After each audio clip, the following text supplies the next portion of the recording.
परे गाउँ भएर अनि सबै स्थान गाउँमा गर्नेछौँ। ल ल अहिले चाहिँ परे हामी गर्दैछौँ है त।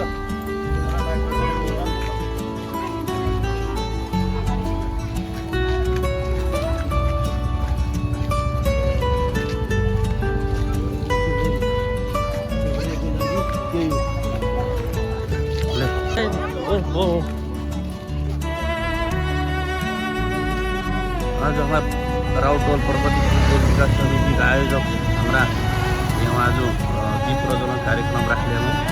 इससे हमारा सभी सारे शांतिपूर्ण कार्यक्रम में सहभागी सब हमारा राउटोल सदस्य सब राउटोल का वासी सब आज हमारा शांतिपूर्ण दीप प्रज्वलन में सहभागी थे।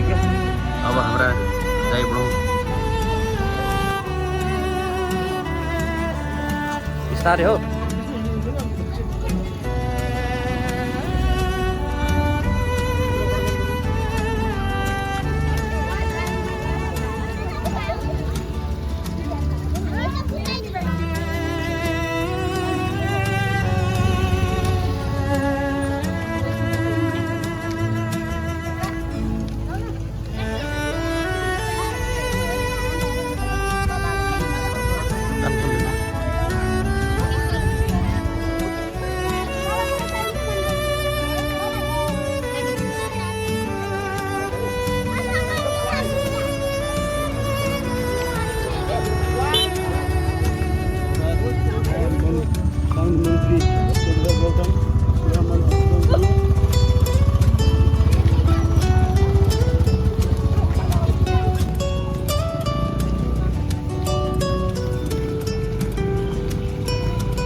भनेको छ 4-5 दिन अगाडि एक्ज्याक्ट मलाई डेट त थाहा भएन, तर गरिमा पन्तको गरिमा चौधरी कसैले पनि सोचेको थिएन होला। सारा नेपालीलाई अहिले एकदमै मारमार तुलाएको छ, एकदम दुखी तुलाएको छ। त्यो छोरीको सम्झनामा आज हामी हात फैलाइरहेको छ सरकार सामु, हाम्रो नेपालको कानुन सामु।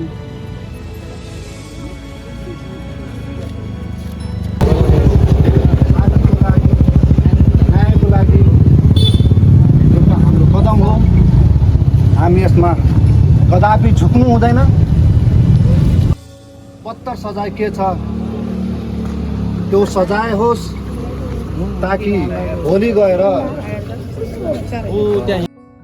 आउँदै नआओस्। त्यही नानीको सम्झनामा म चाहिँ त्यो छोरीको आत्मा शान्तिको लागि 1 मिनटको लागि मौन धारणको अपिल गर्दछु सबैजनालाई। हामी सबैको एउटा भनिन्छ हामीले चाहिँ 7 वर्षभन्दा कमको बच्चालाई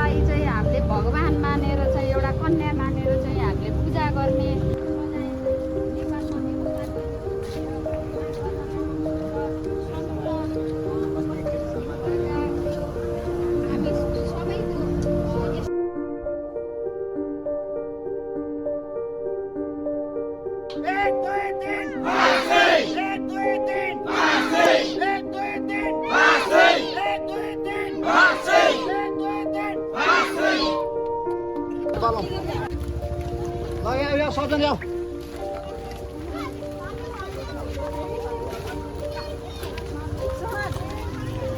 जेसन बाइक आउँछ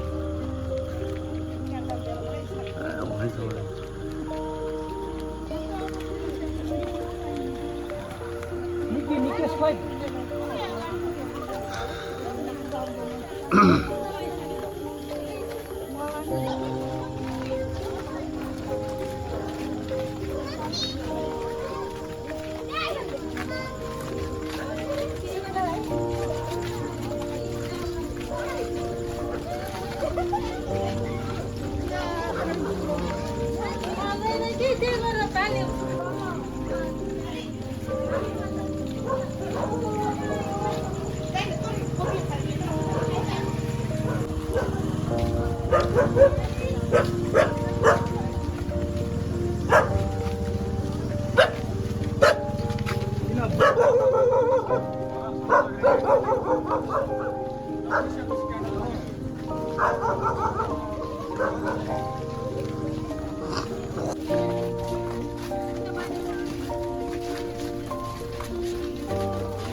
दुईटा हातमा लिउँ है दुईटा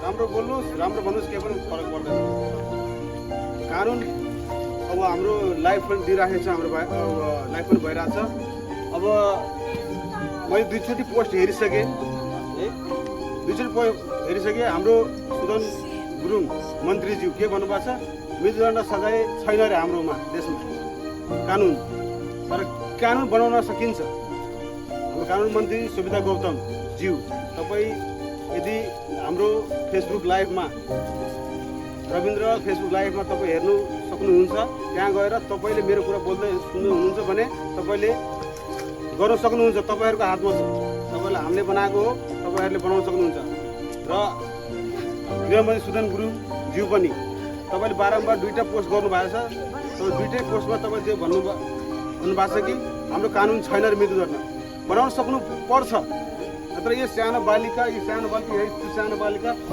भोलि फेरि त्यही ठाउँमा पुग्छ तपाईँहरूले गर्नु भने र अब जति कुरा भए पनि जति कुरा गरे पनि यस्तै हो है तर जरुरी छ बनाउनलाई अब यो सानो हाम्रो अब नानीहरू पनि अब हाम्रो घर परिवारहरूले पनि अब हिजोको पनि घटना तपाईँहरू सुनिहाल्नु भयो होला होइन बाटोमा कोही अपरिचित मान्छे आयो भने थोरै टाढै बसेर पनि तपाईँहरू फोन गर्न सक्नुहुन्छ गाउँ समाजमा हल्ला गर्नु बोलाउनु पुलिसले तुरन्तै फोन गर्नु अनि तपाईँहरू घटना कति थाहा होला कति छैन होला र त्यो मान्छे अहिले प्रहरी चौकीमा छ एटेम्प टु रेप केस के होला त्यो थाहा छैन भोलि दिनमा त्यही भएर हाम्रो सानो बालिकाहरूलाई पनि आफ्नो छोराछोरीहरूलाई पनि तपाईँहरू धेरै सेभ गर्नु होला बाहिर निस्किन नदिनु होला कुनै सामान किन्न नपठाउनु होला नपठाउनु होला हाम्रो रविन्द्र अध्यक्ष सर हाम्रो टोलवासीको अध्यक्ष सरले पनि भनिसक्नु भयो सबै कुरा मैले पनि त्यही बोलिराख्नु त पर्दैन तै पनि आफूले चाहिँ सेभ गर्ने आफू सेभ गरेर आफ्नो बच्चाहरूलाई पनि सेभ गर्ने भोलि त्यो घटना भरको भयो भए हाम्रै गाउँमा घटना हुन्थ्यो यही हाम्रो सानो कलिला दुध खाने बालक जिब्रो छुटेको छ आँखा झिक्देको छ चुरोटले पोलेर गलाएको छ कति पीडा होला त्यो नानीको र अहिले आमाहरूको कति पीडा छ भोलि हाम्रो गाउँमा घटना नहुनुपर्छ त्यसैले आफ्नो बाल बच्चाहरूलाई एकदम केयर गर्नु होला केही थाहा पाउनु बित्तिकै डाइरेक्ट फोन गर्नु होला गाउँमा पनि भन्नु होला त्यही भएर हाम्रो सानो लागि तपाईँको दिशालाई दिन चाहन्छु। मेरो तर्फबाट तपाईँहरू पनि दिइसक्नुभयो होला, दिनु पनि गर्नु होला। फेसबुक रोड नानीको लागि, न्यायको लागि, फेरि पनि सानो बहिनी नानीको लागि यही भन्दै यिनीहरू शब्द म यही टुङ्गाउँछु। हाम्रो भाइलाई धन्यवाद।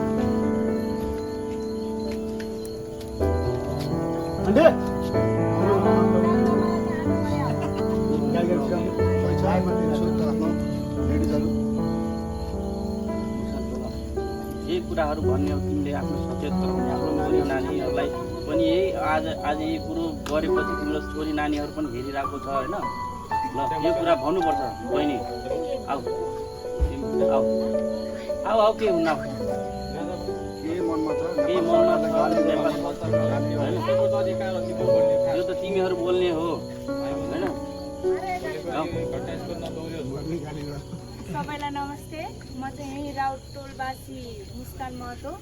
आज चाहिँ हामीले चाहिँ यो सानो नानी 3 वर्षको बच्चाको लागि जसरी हामीले अहिले क्यान्डल बालेर उसको आत्माको शान्तिको लागि क्यान्डल बालेका छौँ। यो चाहिँ आजभन्दा 3-4 दिन अगाडिको घटना हो। यो सानो नानी दुध खाँदै गरेको सानो बच्चालाई अनि केटाले अब चक्लेट दिन्छु केही दिन्छु भनेर फकाएर लिएर गएर अनि उसलाई जबरजस्ती गरेको छ। उसको आँखा झिकेको छ, उसको जिब्रो काटेको छ, ज्यानभरि चुरोटको डामले पोलेको छ। यो सानो नानीको के गल्ती थियो र? त्यसलाई के चिजले लोभ्यायो? त्यसको न तिग्रा ठुलो छ न छाती नै ठुलो छ। यो सानो बच्चालाई के देखेर किनले त्यस्तो गर्यो? अब यहीको ठाउँमा अलिक ठुलो मान्छे भएको भए, अलिक ठुलो लेडिज भएको भए समाजले पनि प्रश्न गर्थ्यो होला, यसले त्यस्तो लुगा लगाएर हिँडेथ्यो, यही नै गलत हो, यो केटी नै गलत हो भन्थ्यो होला। तर यो नानीको चाहिँ के गल्ती थियो र? यो नानीले के लगाएर किनलाई त्यस्तो लुगायो र?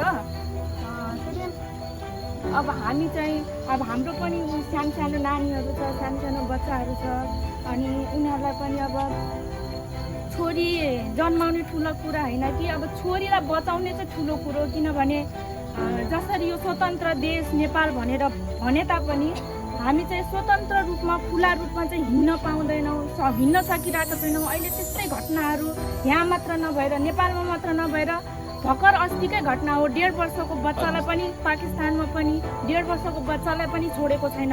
मान्छेहरू कतिसम्म पापी भइसकेको छ त नि। यत्रो सानो बच्चालाई पनि के देखेर उनीहरूले त्यस्तो गर्न सके त नि? अब जसरी त्यो सानो बच्चालाई कल्पाएर मार्यो, त्यो फाँसी भन्दा पनि ठुलो के सजाय छ? त्यो मान्छेको हात काट्ने हो कि त्यसमा नुन खुर्सानी हालेर मार्ने हो कि कसरी मार्ने हो? तर त्यसलाई चाहिँ मारेरै छोड्नुपर्छ। किनभने भोलि हाम्रो यो नानीको ठाउँमा हामी हुन सक्छौँ, हामीभन्दा सानो बच्चाहरू हुन सक्छ। उनीहरू त्यस्तो घटनामा नपरोस्। अब कतिजनाको आमाहरूको काख रित्तो भयो भने मात्रै सरकारले अब देखाउने त नि। कतिजनाको आमाहरू रोए भने मात्रै सरकारले नियम बनाउने। त्योभन्दा अगाडि नै नियम बनाउनु पर्यो। हामी सबैजना एकजुट हुनु पर्यो। आफू केमा सक्नुहुन्छ? फेसबुकमा सक्नुहुन्छ, फेसबुकमा लाइभ गर्नु, टिकटकमा सक्नुहुन्छ, टिकटकमा गर्नु, जे सोसल मिडिया तपाईँहरूले युज गर्नुहुन्छ सबैमा बोलेर भन्नु कि यो नानीलाई जस्टिस चाहियो। जसरी पनि यो नानीको लागि न्यायको लागि हामी सबैजना आवाज उठाऊँ। आफ्नो यो नानी मात्रै नभएर हाम्रो गाउँमा भएको, हाम्रो देशमा भएको जति पनि छोरी चेलीबेटी छ सबैलाई स्वतन्त्र भएर खुला भएर हामीलाई चिल्लो सडक चाहिएन, हामीलाई केही चाहिएन। तर हामीलाई चाहिँ एउटा खुला रूपमा हिँड्न सकौँ, हामी स्वतन्त्र भएर चाहिँ हिँड्न सकौँ भनेर चाहिँ हामी अब जस्टिस मागौँ। यही नै हो मेरो भनाइ। सबैलाई नमस्ते।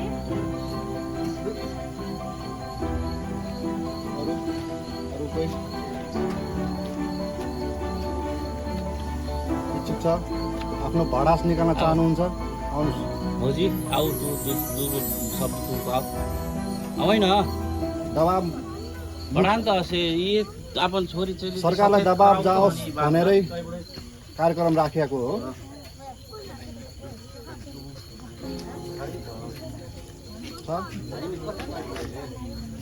नेपाली बोल्न आउँदैन, थारू बोल्दा नि हुन्छ।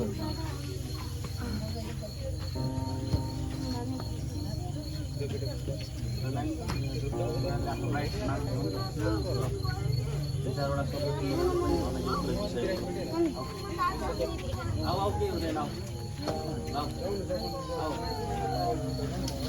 यो त राइट हो नि तिमीहरूले तिमीहरूको अधिकार हो यो कुरा अब राख आऊ बहिनी आऊ अगाडि आएर बोल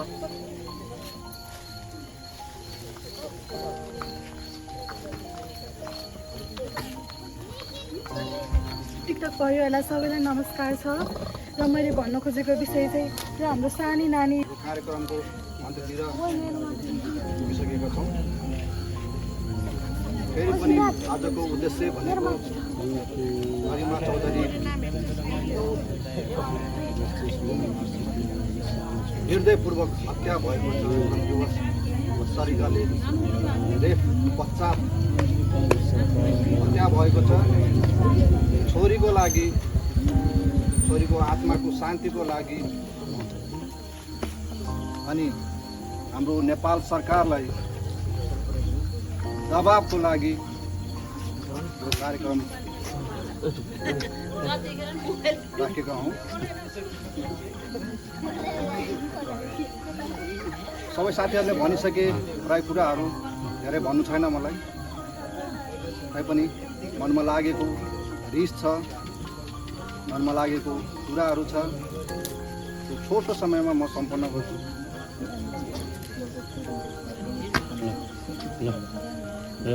दुध खाएरको छोरी हो यहाँ, दुध खाएरको छोरी हो नि। के देख्यो कि 3 वर्षको छोरी। अब पनि नेपाल सरकारको आँखा नखुले कहिले खुल्ने? सबै छोरीहरू देशमा रित्तिसकेपछि खोल्ने। आमाहरूको आँखाबाट आँसु सकेपछि आँखा खोल्ने नेपाल सरकार।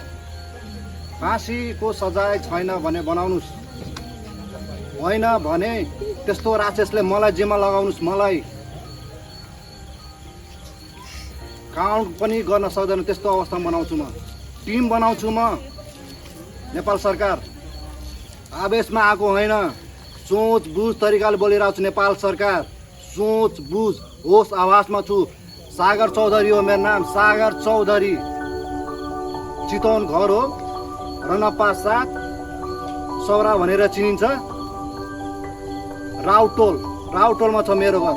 एकदम होसमा छु म। त्यस्तो पापीलाई, त्यस्तो राक्षस नै मार्नको लागि राक्षस नै बन्नुपर्छ भने ओके, ठिक छ। तर कानुन छैन नभन्नुहोस्, बनाउनुहोस्।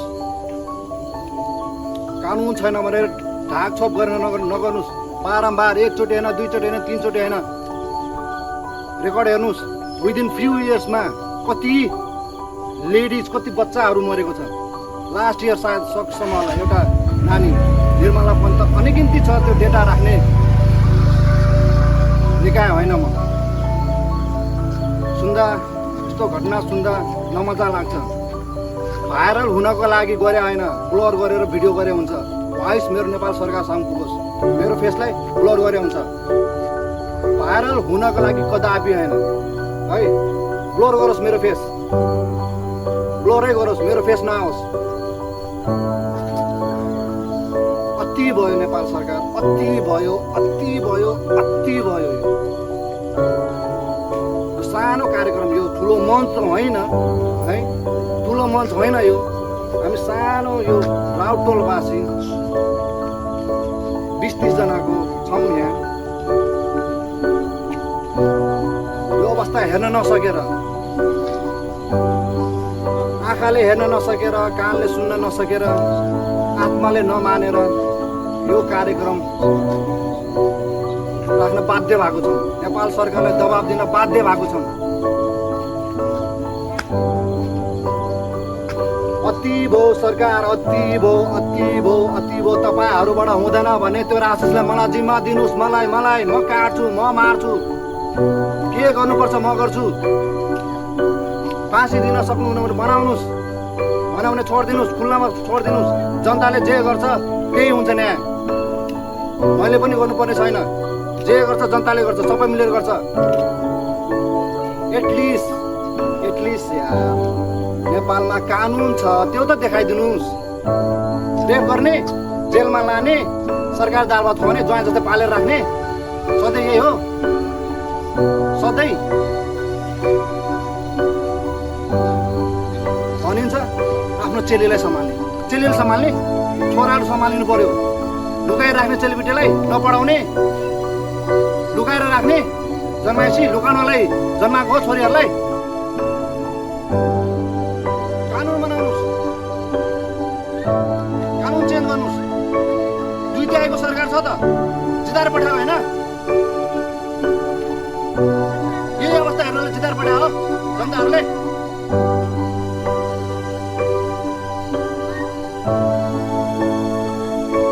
सरकार विरोध गरे होइन अनुरोध गरे हो नियम लिएर आउनुहोस् कानुन लिएर आउनुहोस् एटलिस्ट हाम्रो छोरी चेलीहरू नेपालमा जति पनि छोरीहरू छन् नेपालकै छोरी हाम्रो चेली एटलिस्ट उहाँहरूलाई स्कुल जाने वातावरण बनाउनुहोस् कलेज जाने वातावरण बनाइदिनुहोस् सेफ फिल्डको वातावरण बनाइदिनुहोस् यति चाहिएको हस् धन्यवाद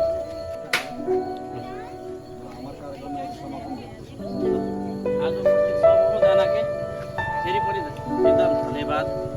एकदम धन्यवाद बडो ना अब आज हमारी जुन गरिमा चौधरीको विषयमा हमरा लेखित कुनै कार्यक्रमहरू बनाउँदै सबैजना उपस्थित भेदला अब जम्मैजना सुन्बे गर्ला सबजनाका अपन अपन धारणा सब सबजना अपन अपन राख्दै ना बात कति हो भने के ने नेपालमा अब नयाँ सरकार आएलबाटै नयाँ कानुन बनाउनु पर्लै